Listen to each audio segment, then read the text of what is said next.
Hey, so have you ever wanted to build a front-end application but you just didn't know how to get started? Well, AI has made it easier than ever to do just this. In this video, we'll build a custom journaling application using 3 new AI tools. We'll use Galileo AI to design the front end, and then we'll use Claude to generate first version of the code, and then we'll refine the code using Cursor, which is an AI-assisted integrated development environment. I know that's a mouthful, so bear with me. Let's get right into it. Okay, so let's dive right in. But before we do that, let's also start a timer so you can see how long it will take us to generate this app. All right. Well, Galileo, there's a link in the description for their website. It's used at galileo.ai. Is an AI tool that lets you generate front-end and mobile app designs. As you can see from the website, there's a tons of examples of different prompts and designs that have been generated by Galileo. So we're going to do a text UI for this application of ours. And as you remember, we wanted to generate a journaling app. So we're going to use a web app, which is easier for purposes of demonstration, but you can also generate mobile app designs. So let's type in what we want Galileo to generate. So we want a simple... Okay, so there you have it. Apologies for the typing. Galileo is going to is working on the design right now. So let's see. It looks good, right? New journal entry form. So looks good.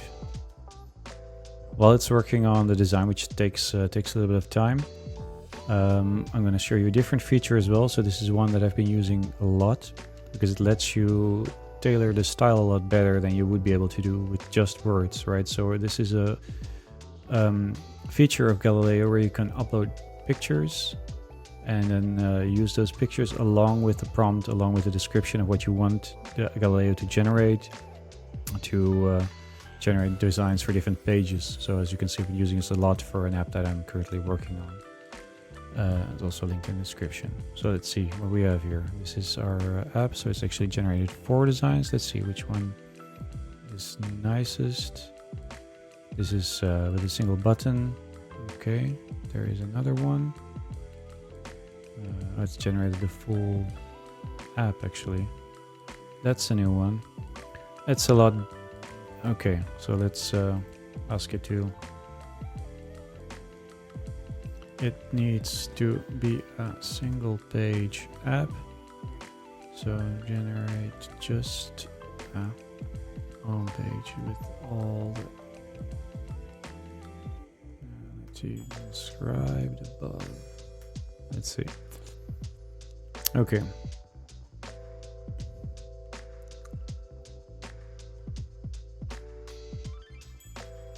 Right, so we should have probably mentioned a single page app. This is, I did some trials of this and it actually, the first time I tried it, it came up with the design that I kind of had in mind. So it goes to show more experience isn't always better.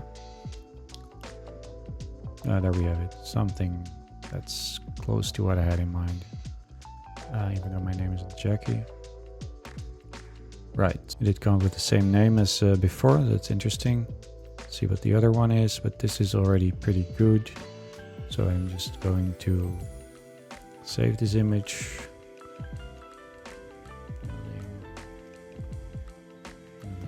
App design 2. You know, if you know, you know. The other thing, it does generate code, but that's HTML, so it's a little bit hard to work with. But if you want to tailor this, if you're happy with this, but for example, you want to remove a couple of the tabs and you don't want to prompt, you can just copy the whole thing and it will and paste it into Figma, and then it will have all the elements in there in Figma, so you can actually start working with it in Figma right away. So it's also something I've been using a lot in this app for this app. So it's overall really nice. The one missing feature I would say is that it doesn't allow you to group work by projects, because I'm working on different projects and it's all just one single interface, and you would need to set context at each point. I'll show in a minute what I mean with projects, because Claude, for example, you can do this. Okay, I'm not sure what it did with the other one. It timed out apparently, so we're just gonna use this one and go roll with it. But you can of course refine it in multiple ways, so we're not gonna go into this. So we have a design. We didn't need to use a designer.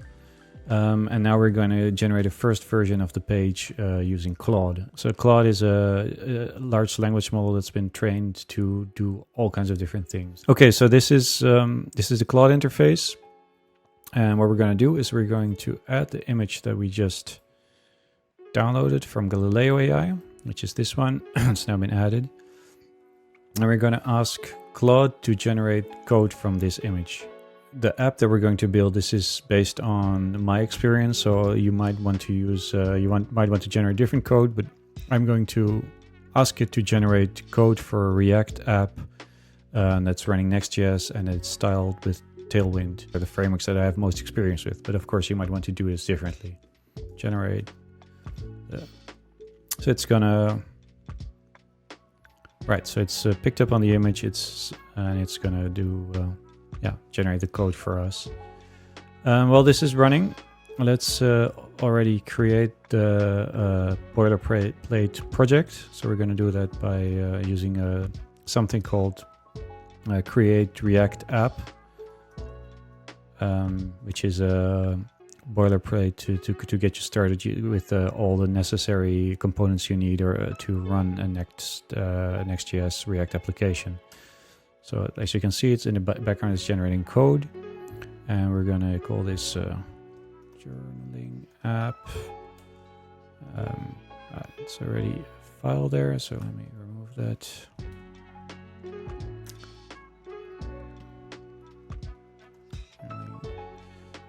From our previous one, yeah, and we don't want to use TypeScript, we want to use lint and Tailwind. That's fine, that's fine.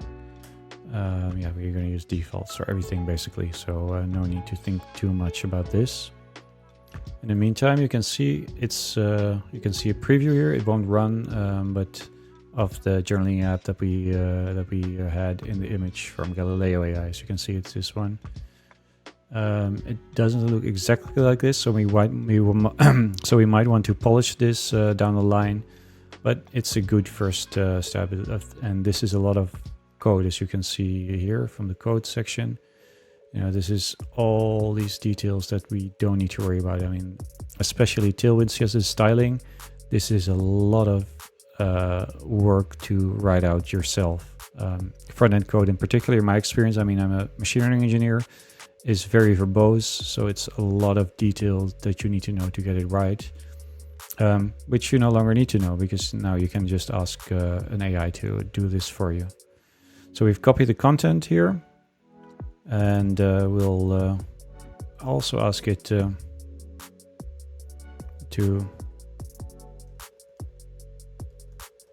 In the meantime, let's open this folder, right? So we have this is the, just to get back, this is what we've generated with not with AI, but this is just a boilerplate bootstrap for Next.js projects.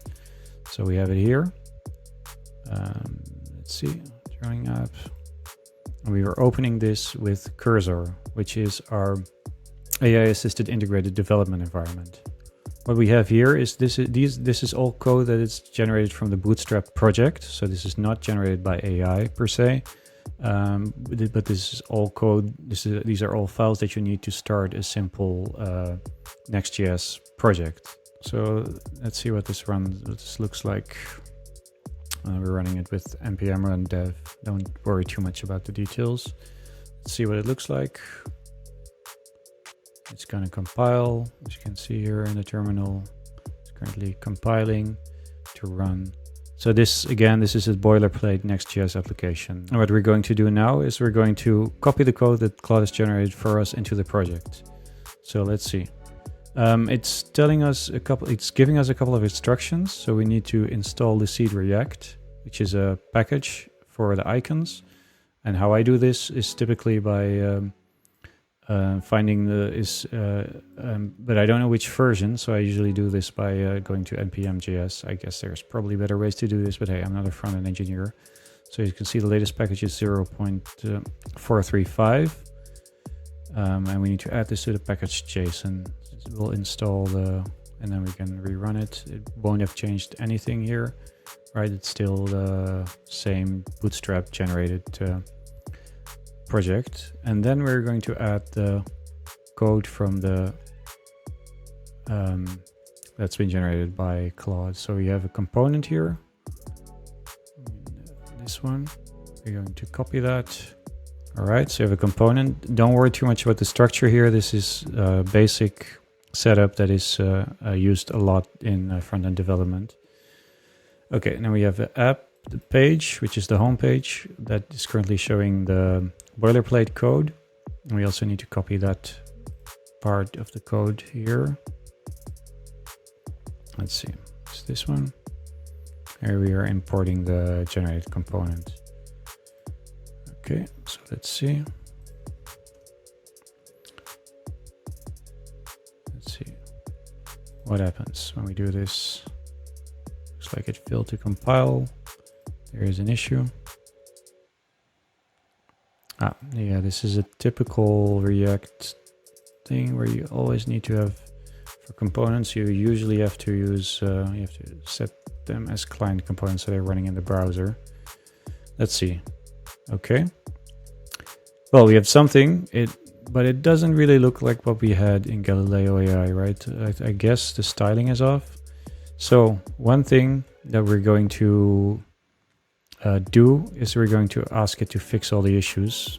And we're going to do that by giving our AI in Cursor access to the full project. This is one of the neat things that I think is a big improvement from something like GitHub Copilot, where you no longer need to provide it with individual pieces of code to let it generate the right context, or to let it use where you no longer need to give it access to individual pieces of code, which means in practice a lot of copying and pasting between, for example, Claude and your IDE to get it to generate the right code, but you can just let it chat with the entire code base. So we're going to just say, please fix all the issues in the project. And we're going to do this and if we press, and when we press Command Enter, it will use the entire code base. Good, those changes. So indeed, rather than copying and pasting it, we can just, yeah, this is something we already did, right? So it's already there. This is also something we already did, so it's fine. This is also something we already did, but this one, rather than copying and pasting, we can just click apply, and it will add all the changes there. So I'm not sure why it didn't suggest that the first time around, but there we are. Okay, let's see. So we have them. We have the changes there, and as you can see, it should. Okay. So one thing that we don't yet have is a functionality to select between the different categories. So let's ask it to generate that.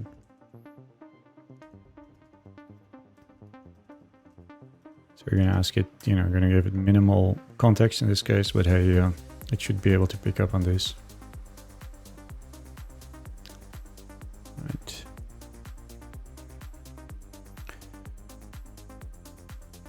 Okay, so it's added categories here in the examples.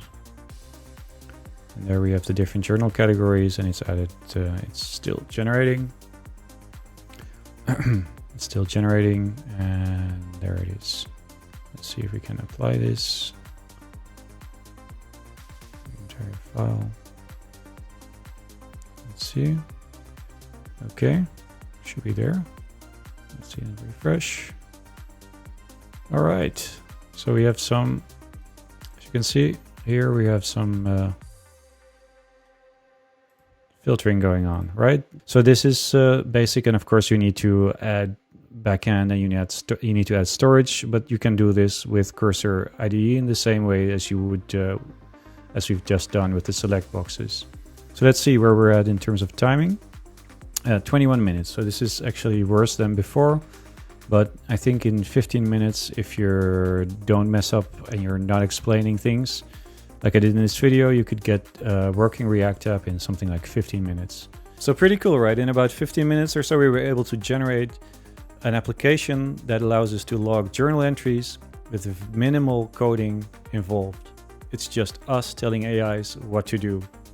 And this is such a big jump up from where we were before. I cannot stress this enough. I've been developing software for a living for the last 10 years, and I've been working with GitHub Copilot for the last year. And what I'm seeing in terms of AI coding tools that are coming onto the market in the last 6 months is just crazy. And especially a big shout out to the Anthropic team for the work they've done on Claude 3.5 Sonnet. I think it's just really, really good at following instructions. So much better than anything out there right now that I know of, at least. And I think there might even be wider implications because the barriers to entry for writing software applications has just dropped significantly. So maybe the era of having to go levels and levels and levels into drop-down menus to find the right configuration settings is over. You can just generate the program the way you want it to, and you're done. The only thing you need is a platform or hardware in which to run the program that you've generated. There are some implications there for SaaS businesses and how they will look in the future. I won't go into those in this video, so hit the subscribe button if you want to learn more about this. But to show and prove to you that this is not something for which you need to be an experienced software engineer, there's a link here to a video in which an 8-year-old girl is doing amazing things with Cursor.